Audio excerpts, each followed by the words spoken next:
So, good morning and welcome back to anthropology classes.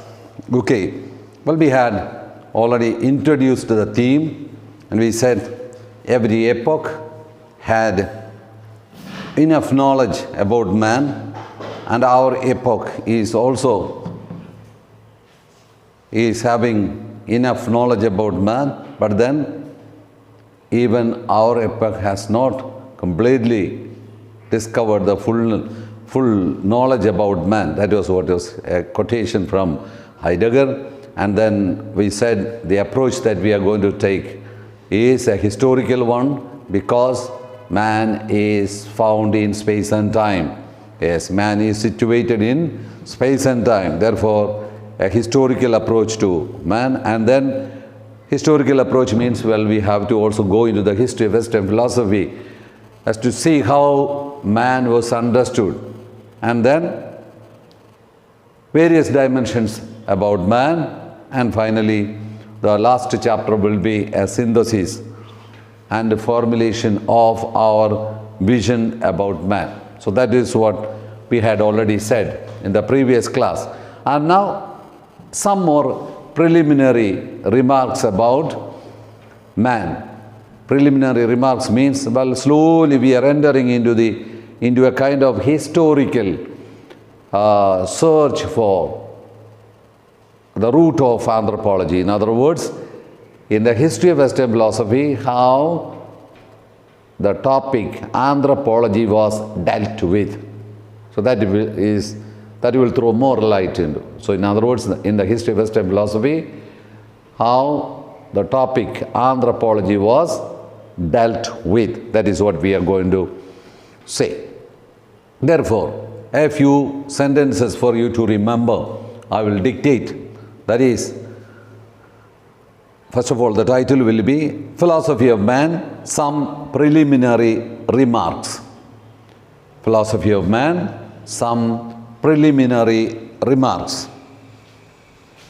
Preliminary remarks means some basic, fundamental remarks about man. Even when the current goes, well, recording will take place, no?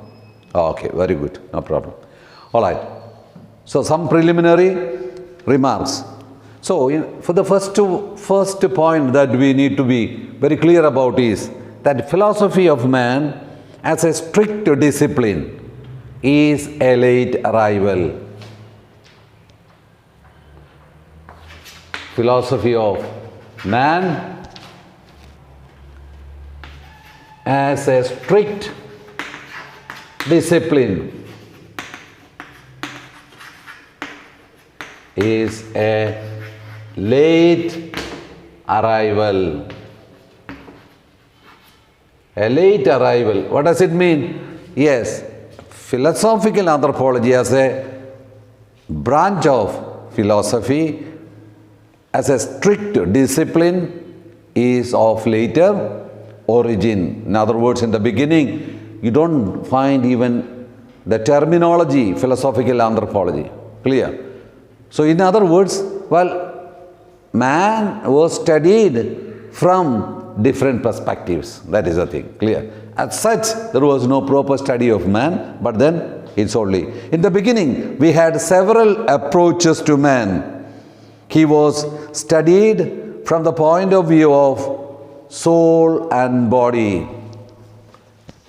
Man is defined as having soul and body and soul. You just now, as third-year philosophers, you just look into the history of Western philosophy, first year and second year, 4 semesters you have completed. You will see never philosophical anthropology used. Man is defined as having body and soul. Now with the Descartes and all others, you know it.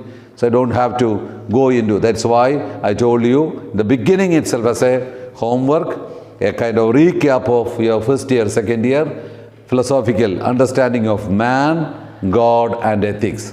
That is already narrated. I don't have to go again. So in other words, it is a later origin, and first he was studied from the point of view of body and soul. Later, during the modern period of the history of philosophy, there emerged more systematic inquiry. I don't have to speak much about it because you know it when we go into the history of Western philosophy. It was during the modern period, well, a little more inquiry, a reasonable, rational approach to man came up. It was the modern philosopher Christian Wolff, C-H-R-I-S-T-I-A-N, Christian Wolff, W-O-L-F-F. Christian Wolff, who made a systematic division of philosophy and gave the name rational psychology. Rational psychology.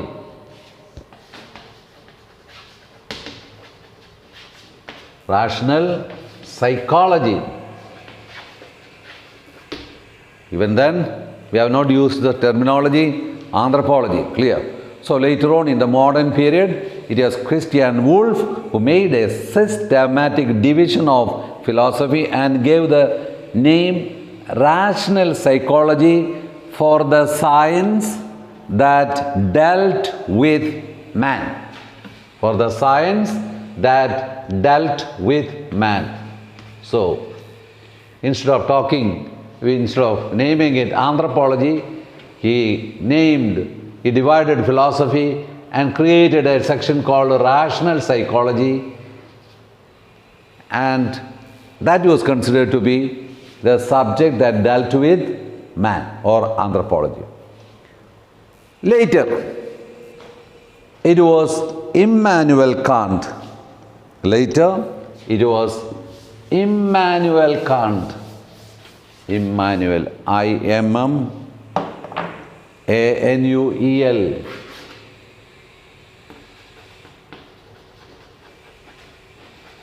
Immanuel Kant, you have seen him at length in your second year, and I had the privilege of taking it.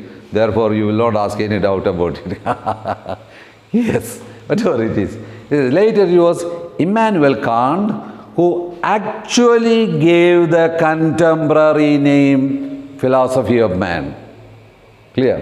So, later on, it was Immanuel Kant who actually gave the contemporary name philosophical anthropology. And you need to remember this book. In his book,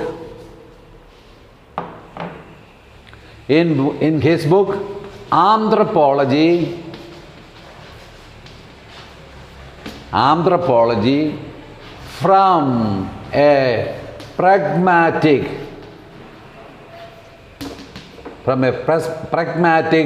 point of view. This is a book. Kindly remember it. Remember Immanuel Kant, and then the book Anthropology from a Pragmatic Point of View, published in 1778. Published in 1778, already hinted adequately that man is a being. Man is a being. Man is a being who has to be studied from a practical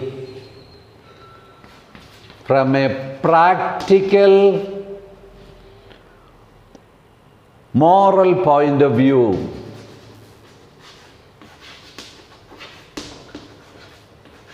From a practical moral point of view. Clear?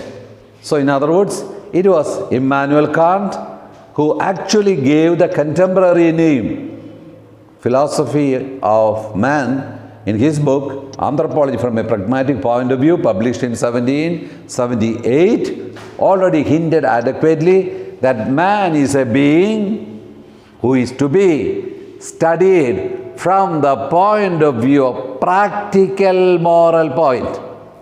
So, if my students were in the class, well, you would have got 10 marks now itself.